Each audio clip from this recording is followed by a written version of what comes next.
मनोज जरांगे पाटलांवर दाखल झालेल्या गुन्ह्यासंदर्भात मराठा आंदोलक मनोज जरांगे यांच्यावर परळीमध्ये दखलपात्र गुन्हा दाखल करण्यात आलाय। परभणीमध्ये धनंजय मुंडेंच्या संदर्भात जरांगेंनी आक्षेपार्ह विधान केलं होतं।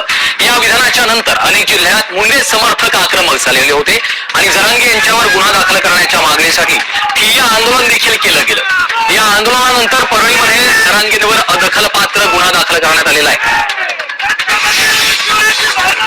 विष्णू बुर्गे आमचे प्रतिनिधी सध्या आपल्यासोबत फोन लाईनवरून जोडले गेलेले आहेत। विष्णू, जरांगेंवर अदखलपात्र गुन्हा दाखल झालेला आहे, काय अधिकचे अपडेट्स आहेत?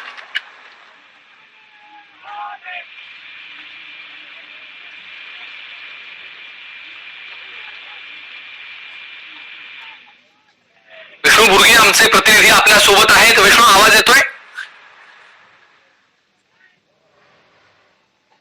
परभणीमध्ये जरांगेंनी धनंजय मुंडेंसंदर्भात आक्षेपार्ह विधान केल्यानंतर मुंडे समर्थक आक्रमक झालेले आहेत आणि त्यांच्या विरोधात आता परळीमध्ये गुन्हा दाखल झालेला आहे।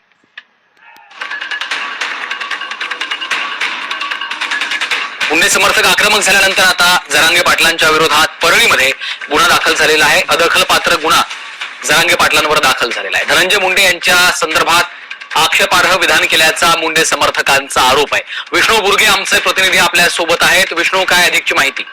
परळी शहर पोलीस स्टेशन मध्ये अदखलपात्र गुन्हा दाखल करण्यात आलेला आहे। जरांगे पाटील यांनी परभणीमध्ये केलेलं वक्तव्य आणि त्या वक्तव्यानंतर धनंजय मुंडे यांच्या बद्दलचं हे वक्तव्य होतं। त्यानंतर मुंडे समर्थक जे आहेत ते आक्रमक झालेले आहेत। वंजारी जे बांधव आहेत ते देखील आक्रमक झाल्याचं पाहायला मिळत आहे। अनेक ठिकाणी बीड मध्ये आज जे आहे ते पोलीस स्टेशन समोर जे आहे ते आंदोलन करण्यात येत होतं।